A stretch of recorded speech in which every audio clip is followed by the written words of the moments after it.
Assalamualaikum warahmatullahi wabarakatuh. Sebelumnya, perkenalkan saya Aninda Putri dengan NIM 200211121. Prodi Ilmu Komunikasi Universitas Muhammadiyah Cirebon. Di video ini saya akan membahas tentang efek kehadiran media komunikasi massa.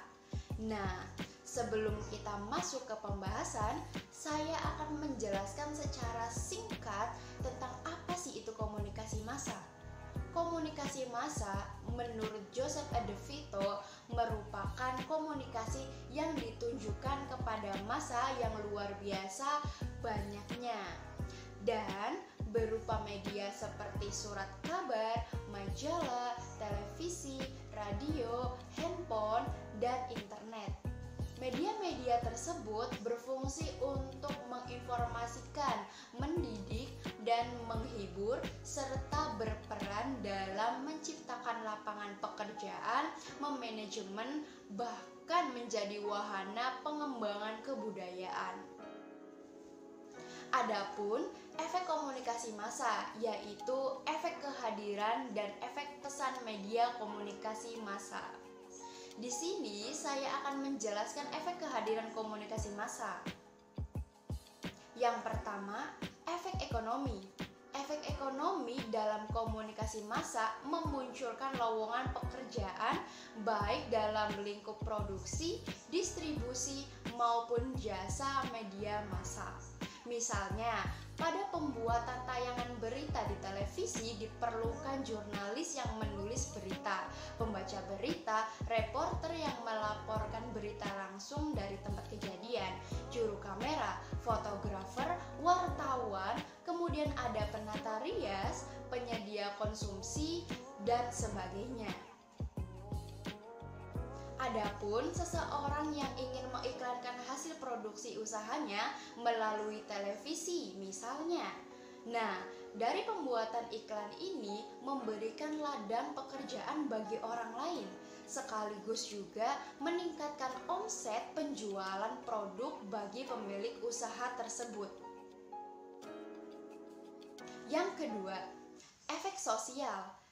Efek sosial berkaitan dengan perubahan persepsi dan status sosial seseorang.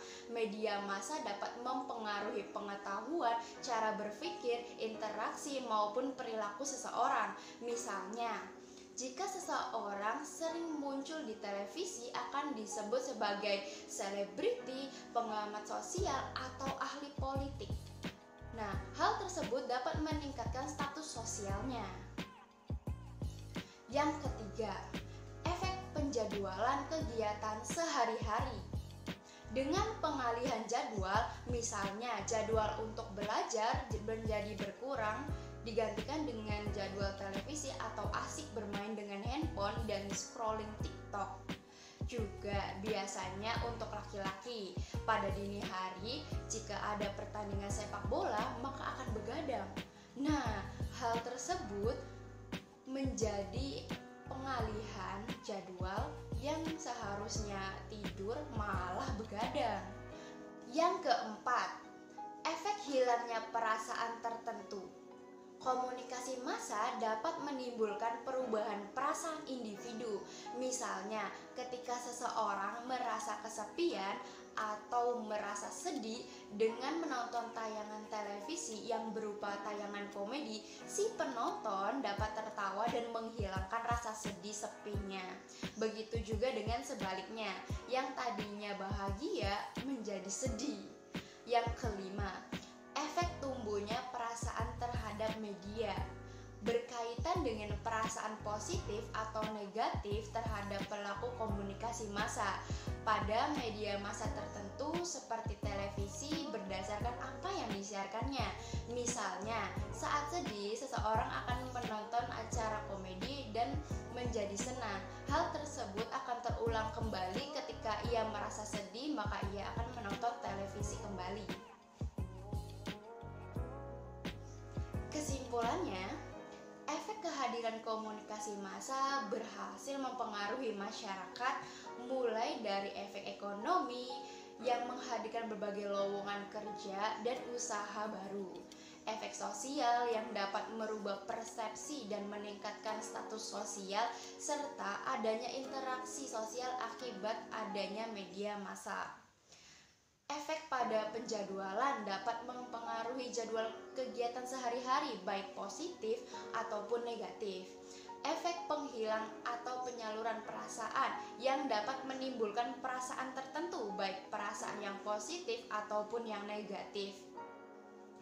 Efek pada perasaan halayak terhadap media dapat menimbulkan perasaan tertentu, baik perasaan yang positif ataupun perasaan yang negatif terhadap medianya. Demikian yang dapat saya sampaikan, kurang lebihnya mohon maaf. Wassalamualaikum warahmatullahi wabarakatuh.